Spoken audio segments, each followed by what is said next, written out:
Hello everyone, Bryce from Black Widow Fishing, and today we're going to go ahead and attempt a modification to make a 360-degree light that is not only very durable, but very visible, and that should take care of some of the problems that we've been having. So if you want to see how I do this, stick around.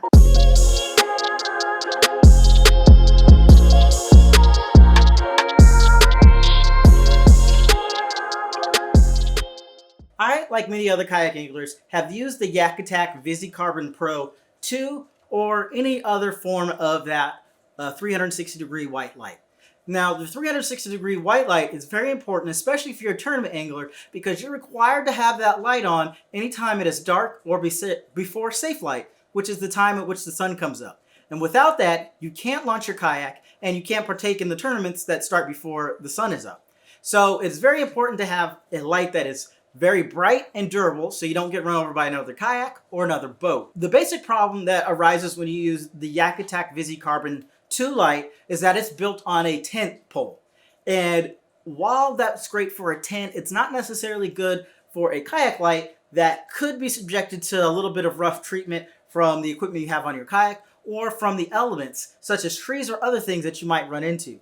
So they cost normally about $189 before tax, which is quite expensive. I've purchased two in the last year and they both have broken on me. So I decided I wanted to try a DIY project that would get me the durability that I need that won't break, but is also very cheap, if not dirt cheap, but is also going to be the brightest thing around.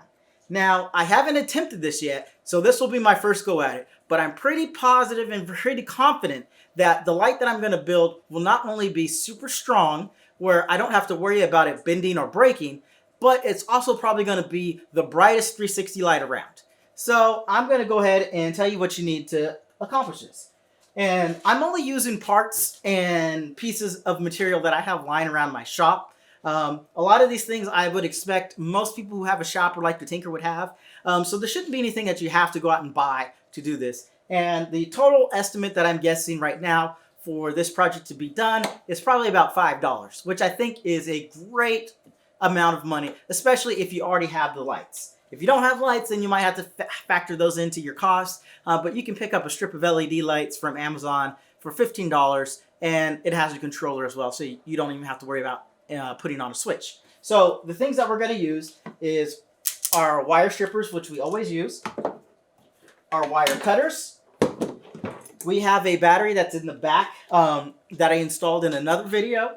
It's a Dakota Lithium 7 amp hour battery that has a SAE switch on it to charge. So we're just going to use another SAE switch that'll allow us to connect it to the lights so we don't have to actually put on another switch or disconnect or anything.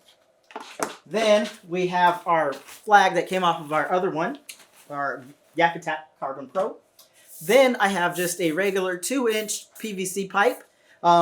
You know, it's actually probably not even PVC. It's more like a plastic. It was used for a fishing rod holder, actually. So I know it's 2 inches, but it's not very thick at all, as you can kind of see that right there. So it's real thin.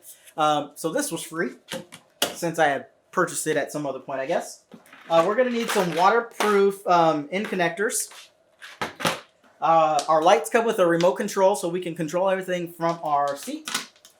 Then the lights itself has a wireless controller that allows us to use the remote. And then our used or leftover lights from another project that we had. We're going to need some zip ties. We're going to need some additional wire. We're going to need some wire loom. And we've got a heat gun so we can close up our connections. And so since our connections are already waterproof, we don't need to use any heat shrink. But if you're worried about it, you can use heat shrink. I only try to use heat shrink when I absolutely need to. That way, if I need to make an adjustment to a wire or something, I can automatically see where it needs to go and know where to cut without having to worry about the heat shrink being in the way. So that's what we need. So the first thing that we're going to do, and the reason why we're using this pole particularly, is because on the end right here, we've got a little bevel. And so this happens to fit perfectly in the Hobie molded in fishing rod holder. And so that's a perfect spot for our light. It's out of our way. But if we decide that we don't want to put it there for whatever reason or other, we can just pull that out and let's see. It fits right into one of our Yak Attack fishing rod holders on our black pack. So this is the perfect size. So the first thing that I'm going to do is we take our lights, and since these have already been used, there's currently no 3M double stick tape on here, and I actually don't have any. But I also want it to be a little bit more permanent, just in case, you know, anything gets rough on the water. I don't have to worry about losing my lights or falling off the post. So what I'm going to do is I'm just going to kind of rough this around the post and try and get it the way that I like it. And so I'm going to focus primarily on putting it on the top, since, you know, the lower it goes, the less you're going to see, especially with the kayak blocking it. So once I get it all laid out, then I will go ahead and I'm going to actually Gorilla Glue or super glue this to the pole so it becomes permanent. So let's go ahead and get this done.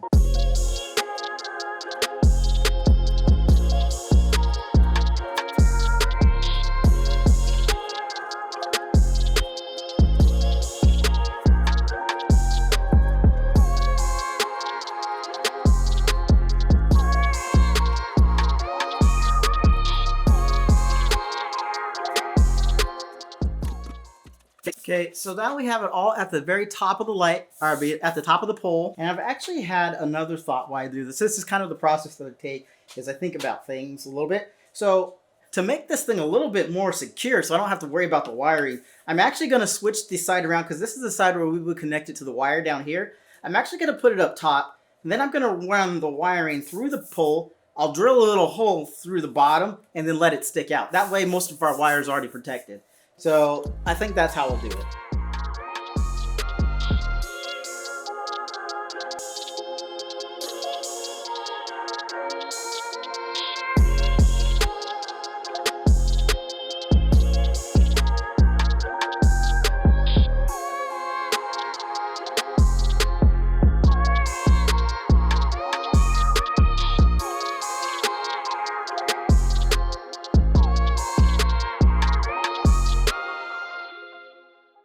Okay, so give it a good little shake.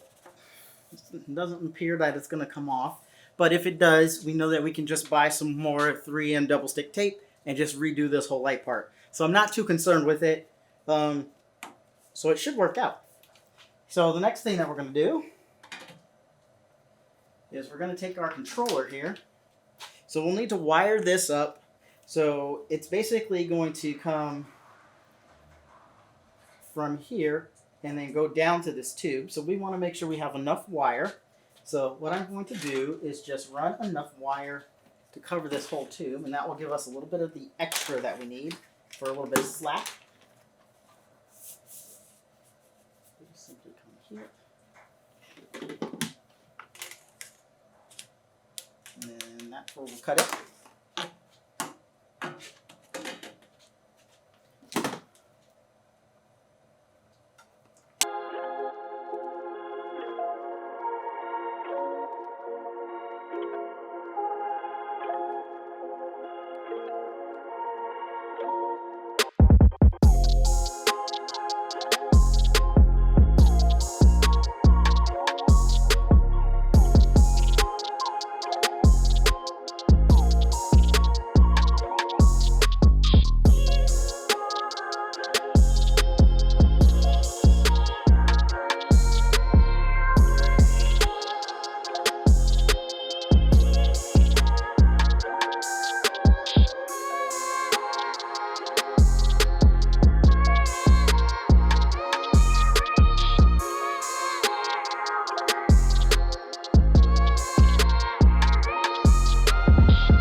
that's on there.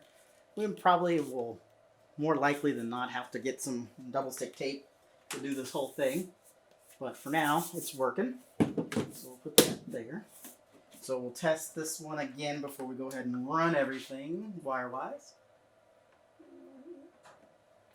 And every LED is lit up. Alright, so I'm going to do, disconnect this.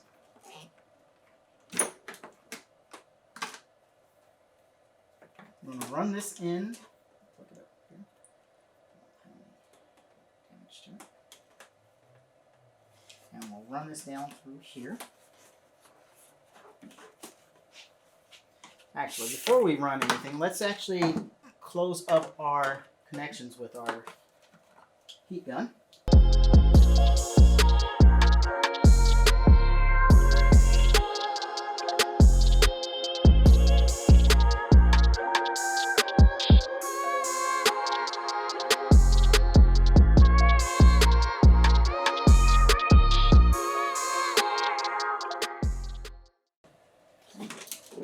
Now that our connections are sealed, we'll run this down.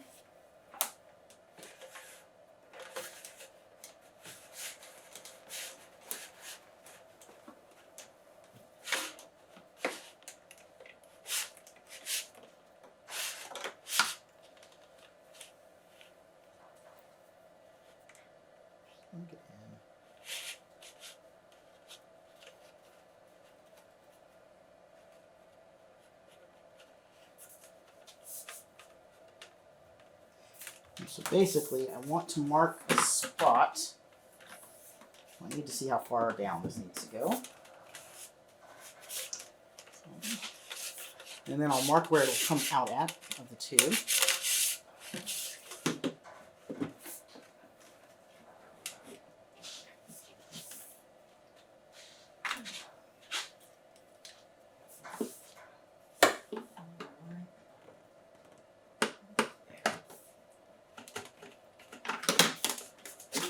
Okay, so I just used my scissors and I made a little mark where I am going to pull this out of the way so I don't nick it. And I'm going to drill a hole through that will allow the plug to come through. So I'm just going to drill a 3/4 inch hole. That should be plenty.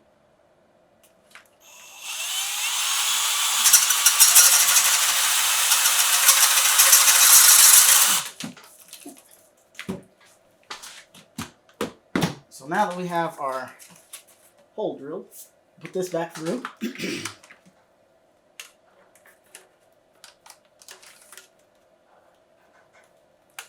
And we'll see if we can get it through this way. We might have to do it the other way to be able to get it through the hole.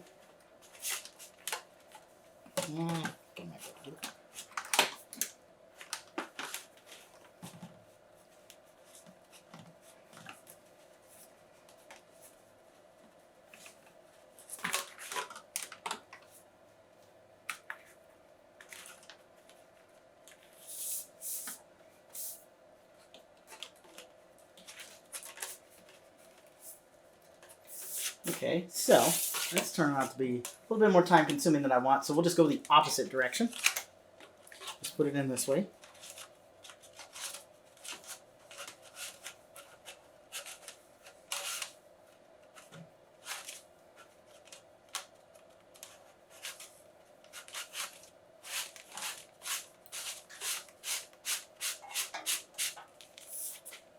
Okay, and then we'll connect this here.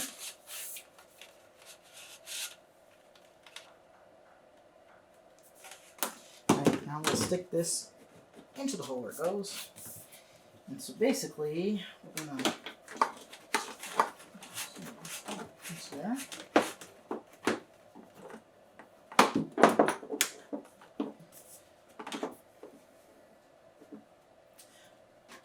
So we're going to take our zip ties, bigger one than that.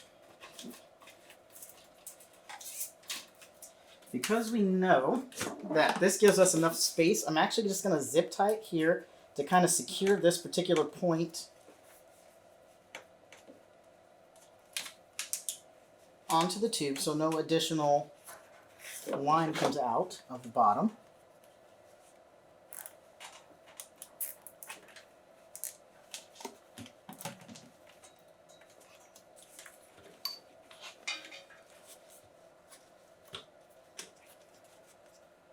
Okay.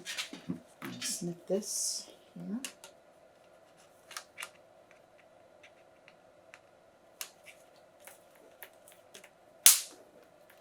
Okay, so now we'll take our wire loom.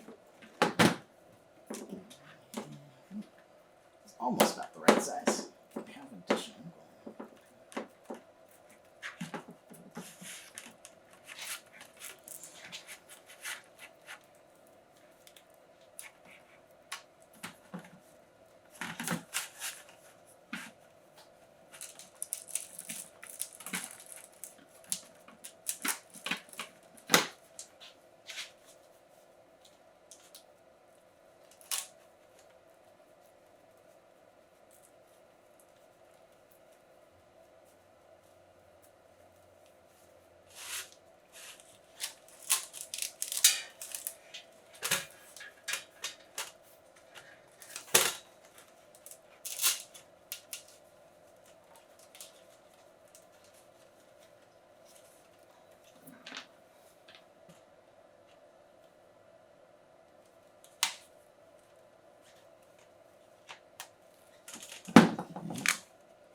I'll put one more zip tie down here just to make sure it stays where I want it.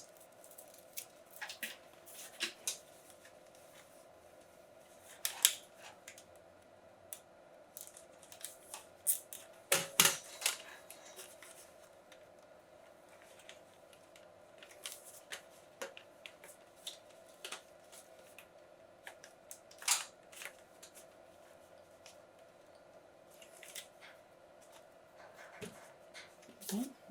Now we'll snip the ends off.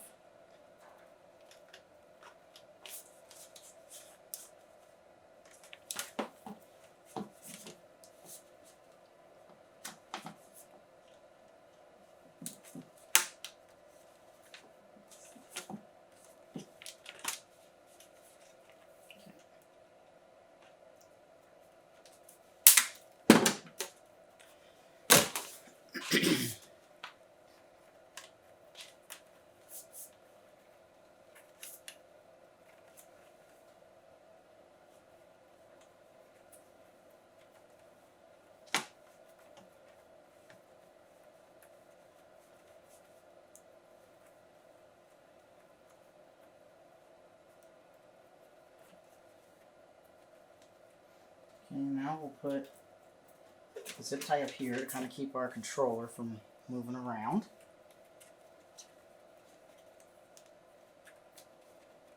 Now, I'm sure there's a better way to do this, but this is the only thing I could think of right now.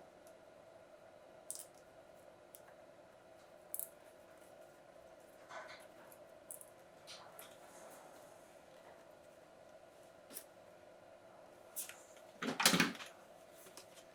zip tie that.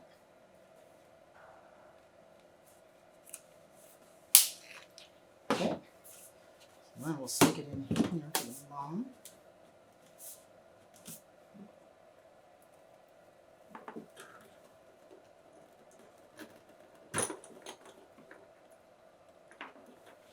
That definitely works, so let's turn it off for now.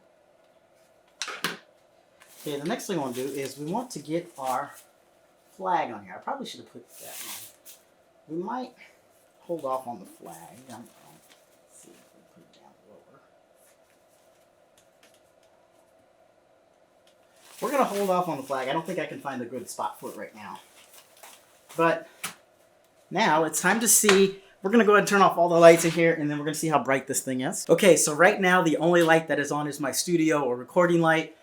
We need to make sure that this is going to be bright enough for our application, and the Coast Guard requires it that it is at least visible for 2 miles. So I'm not exactly sure how to determine if it's bright enough for 2 miles, but the way that I will do this is I do have the Kayak VZ Carbon Pro, which is Coast Guard approved for 2 miles. So I'll turn this one on, and then I'll bring that one next to it, and we'll compare. So let me grab that. Okay, so now that the lights are off, I'm pretty sure you guys can't see much other than my phone that's right here that I'll turn off right now. So now all the light is gone. This is the VisiCarbon Pro. And this little green light that you can see is just charging my 24 amp battery. So this is the VisiCarbon Pro right here. So they say that this thing is visible for 2 miles. This is not very bright at all. It's kind of like a very dim flashlight. So let's turn this off. So now we'll go ahead and turn on the light that we built. And this is the light which is a whole lot brighter. I can see everything in here very clearly. So I would say that so far this is a success. So this is what we're going to go with. And we just need to do some more maintenance. So we'll turn that off and then get the lights turned back on. Okay, so now that we know it works, we're just going to tie off our wire loom down here with some zip ties, of course.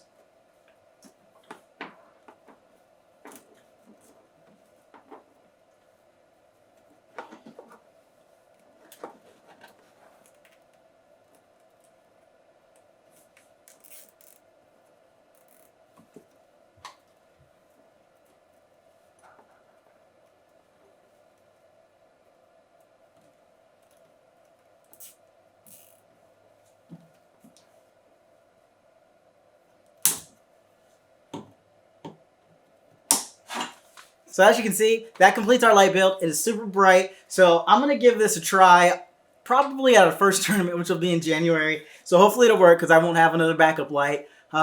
Irresponsible of me, yes I know. But that's it for now. Catch you next time.